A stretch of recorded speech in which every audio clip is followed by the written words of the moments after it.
আফ্রিকার দেশ সুদানের আবি এলাকায় সন্ত্রাসী হামলায় বাংলাদেশ সেনাবাহিনীর ৬ জন শান্তিরক্ষী শহীদ ও আহত ৮ জনের পরিচয় জানিয়েছে আন্তঃবাহিনী জনসংযোগ পরিদপ্তর আইএসপিআর। আর সন্ত্রাসী হামলায় প্রাণ হারিয়েছে সেনা সদস্য কর্পোরাল মাসুদ রানা। মৃত্যুর খবর পাওয়ার পর থেকেই তার গ্রামের বাড়ি নাটোরের বোয়ালিয়াপাড়ায় শোকের মাতম চলছে। আমরা যেতে চাই সেখানে, সহকর্মী নাজমুল হাসান আছেন সেখানে। নাজমুল, আসলে এমন একটি পরিস্থিতি, খুব স্বাভাবিকভাবেই সেখানে শোকাবহ পরিবেশ। আমরা জানতে চাই আপনার কাছে এ সম্পর্কিত কি তথ্য আছে। খারাপ সংবাদ, শোকাহত সংবাদ। মাসুদ রানার মা কিন্তু আহাজারি করছে। আসলে তাকে তার স্বজনরা কি বলে সান্ত্বনা দেবে সেই ভাষা আসলে জানা নেই।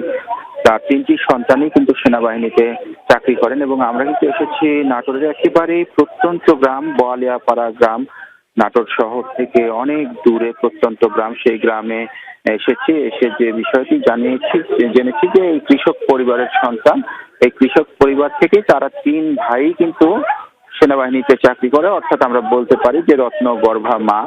তার মাসুদ রানার বাবা কয়েক বছর আগেই মারা গিয়েছেন।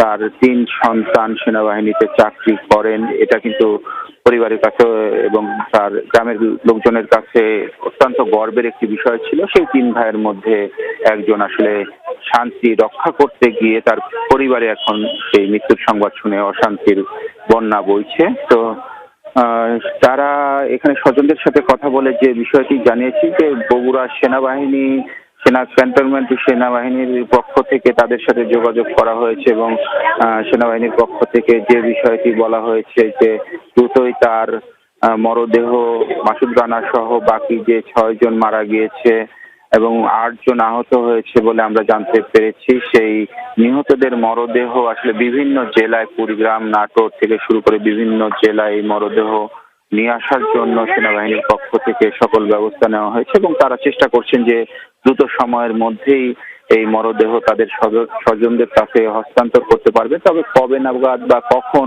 মরদেহ এসে পৌঁছাবে সেই সম্পর্কে একেবারে নিশ্চিত করে কোনো তথ্য দিতে পারেনি সেনা কর্মকর্তারা। তো তার মায়ের সাথে আমরা কথা বলেছি, শোকাহত মা, সেই মায়ের সাথে কথা বলেছি। তার মা যে বিষয়টি বলছিলেন যে তার সংশ্লিষ্ট কর্তৃপক্ষের কাছে চাওয়া যে দ্রুত যেন তার সন্তানের মরদেহ